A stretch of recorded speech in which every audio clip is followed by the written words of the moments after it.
Oh, wow, what poor camera quality. Welcome to the Seeker's Reset. I'm Robert, and this is the first meaningful video of this channel, where I'm going to discuss what exactly is the Seeker's Reset.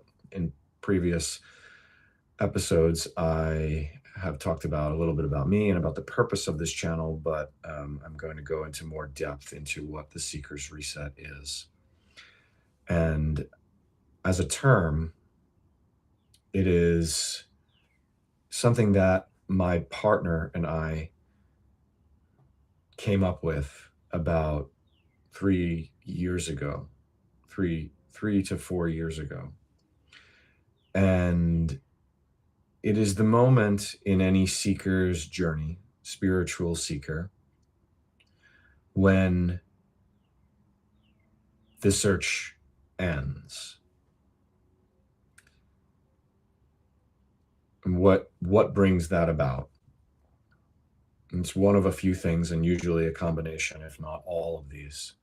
The first of which is a confrontation with the truth, with a capital T, which is also pretty much synonymous with a confrontation with God. And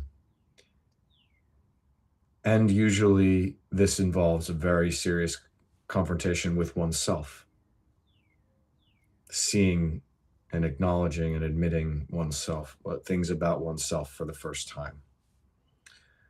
It could also be an experience of love, unlike any other. It could be with a soulmate or anyone, and it also could be directly from God. And it changes the course of the seeker's life, not just at the material and physical level, but at the soul level. So it's not just a behavioral shift, in other words. And it's not just what we could call a spiritual awakening. It actually goes beyond those things, which is where, in many ways, it departs from the typical notion of New Age philosophy or even 12-step philosophy. This channel is going to be about me sharing what brings about a seeker's reset and also what locks it in a positive way, why it is something that transforms, how it can be something that transforms us so that we begin to become who we're meant to be probably for the first time.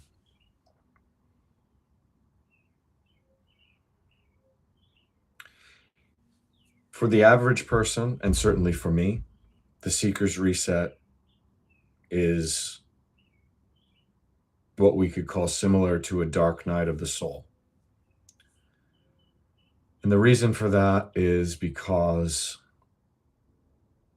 the average seeker lacks the humility and the sincerity to change more smoothly.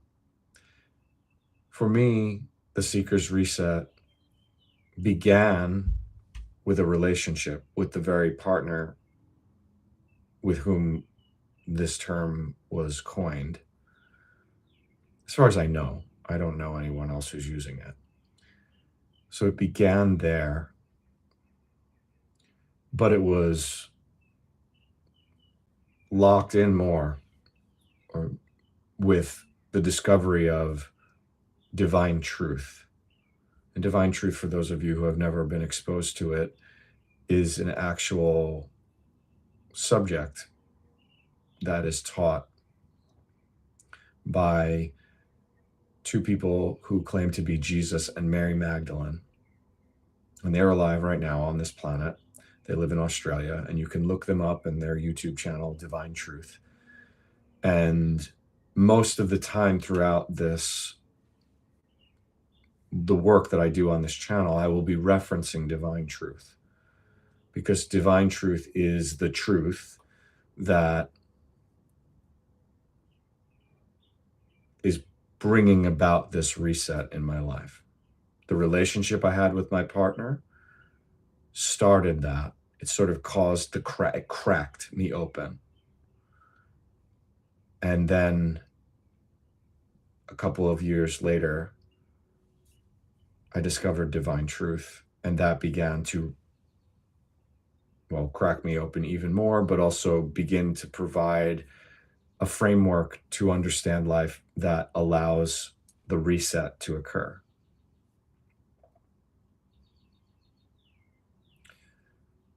Most seekers, myself included, are not seeking very much.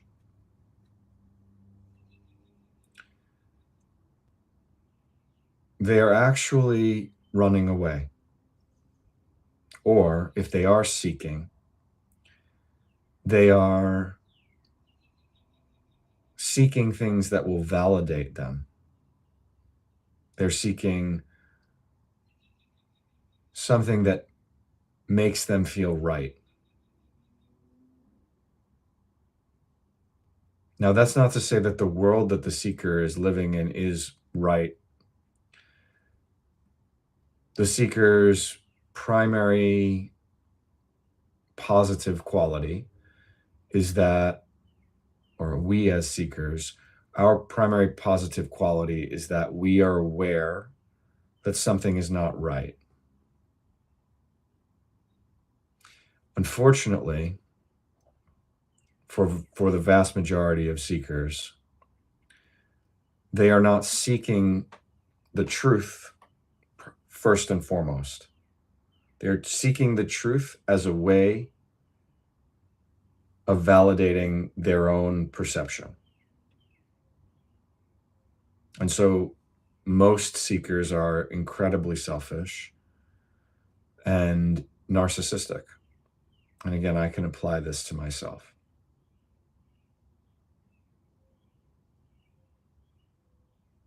Because if you believe in the notion that when the student is ready, the master will appear, or if you believe in the notion that ask and ye shall find, seek and ye shall find, knock and the door will be opened, well then there's really no need for a search. There's only a need for a commitment. And once the commitment, which in divine truth terms can be referred to as a combination of like faith, humility, and sincerity. When we have faith, humility, and sincerity, every action we take will bring about the answers that we desire. So this notion of seeking has been glorified because it's a departure from standing still and accepting a status quo that is toxic. And so in that respect, the seeker is attempting to depart from that which is toxic.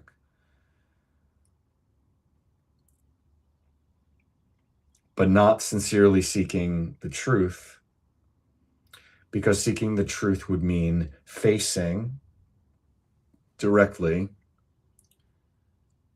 our own responsibility.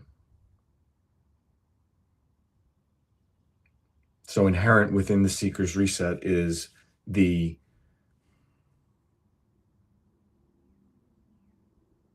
acceptance of responsibility.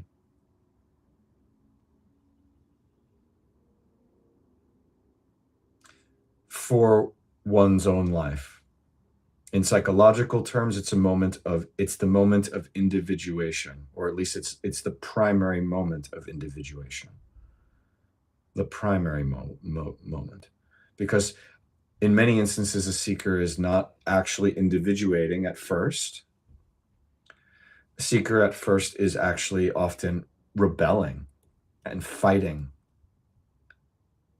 or they're leaving, but they're still completely connected. And they're hoping that they can find something that they can bring with them, eventually bring with them their families, their partners, their friends, their communities, proving themselves, eventually coming back and saying, look, I was right. Don't you see it now? And it may be true that in some respects the seeker is right, but it's the wrong motivation. The motivation is not truth for truth's sake and with a respect for that, what truth is. The motivation is to find something that can help influence the rest of their world so that they no longer feel like an outcast or like a victim, but it is to have power from it.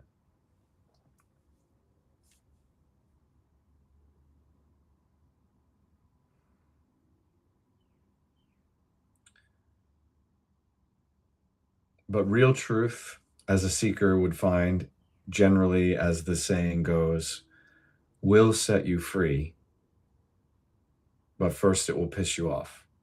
Or in my case, it will reveal how pissed off I already am. So the truth, when the seeker finds it, reveals, not necessarily all at once, but reveals the spiritual, emotional, and other beliefs. According to divine truth, it's spiritual, emotional, sexual, and physical. The truth will reveal our beliefs to us and show us how we have become responsible for our own suffering. Whatever happened to us as children, which is very valid and meaningful, at some point along the way, for me, it was around the age of 9 or 10. At some point along the way, we become responsible for our lives. And then our choices from that point forward define us.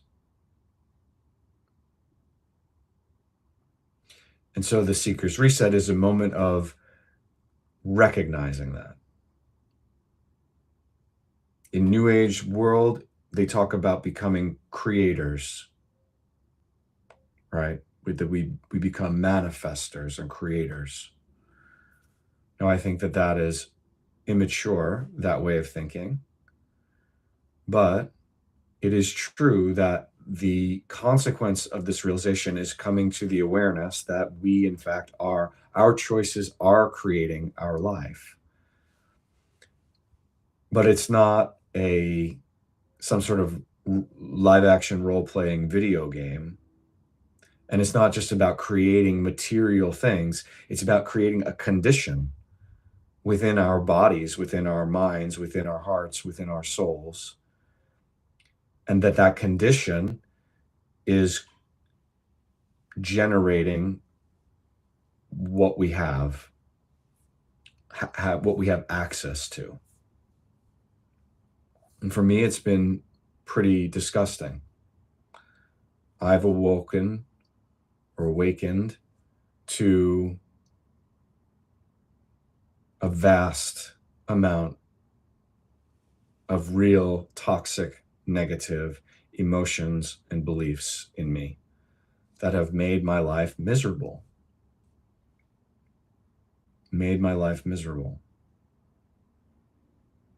Most people are way more miserable than they realize. I knew I was miserable most of my life. And the Seeker's Reset is the moment when you begin to recognize that misery is a consequence of one's own actions. And to use a highly charged term that divine truth brings to life in a very new way, it's our sin, collectively, intergenerationally, personally.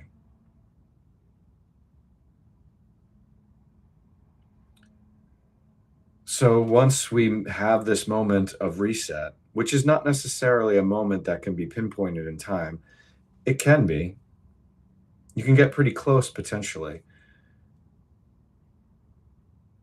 But then it's a question of what do we do from there?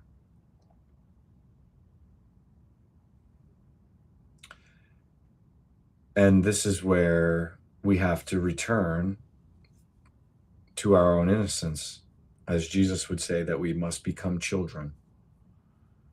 And becoming children means being restored essentially to our default settings, meaning that we were created so that we could transform, so that we could grow, that these processes of transformation and growth and healing are supposed to be natural to our souls and our bodies and our minds.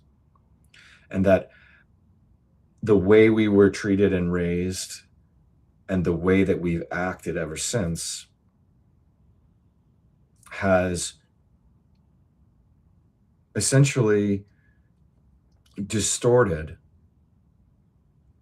what we're meant to be and stopped our programming from working properly. And instead, you could say, installed all sorts of viruses into the program of who we are.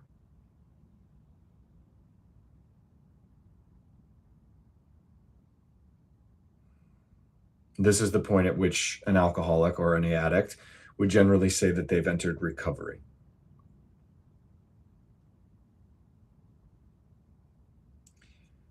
And yes, we are addicts. We are addicted to things that keep us from feeling our pain, and we are addicted to things that make us believe that we are right when we are wrong.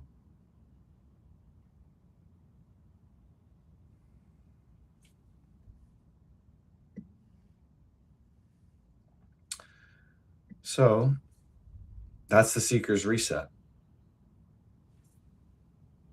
In parlance that you might have heard before, the aircraft carrier or the freighter on the open sea has finally changed course. And now to go in the new direction. You know, that moment of changing course, which for a large ship is a very big shift. You can see. But it has happened at the moment of the reset. The confrontation with truth. The experience of love. The reckoning with the mess.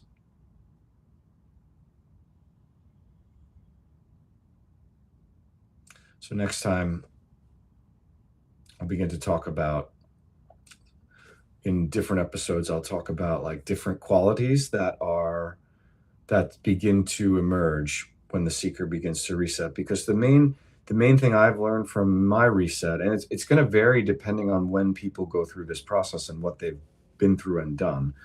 But for me, basically, as I awoke to this, I came to the realization and the feeling in my body that like I was a boy.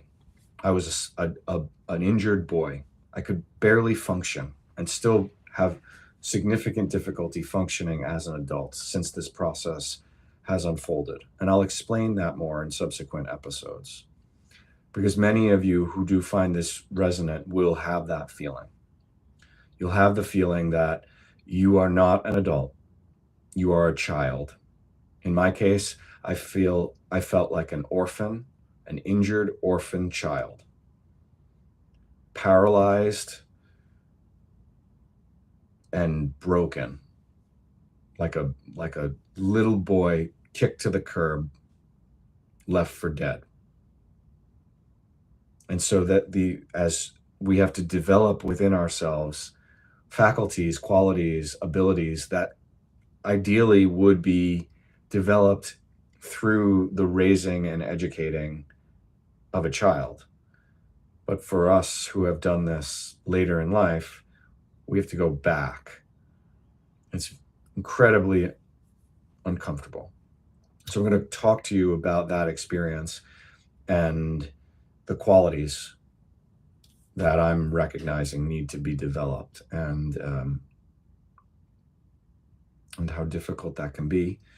But it's the only choice other than trying to numb ourselves back into the reality that produced the problem in the first place. So thank you for watching. This is the Seeker's Reset. Take care.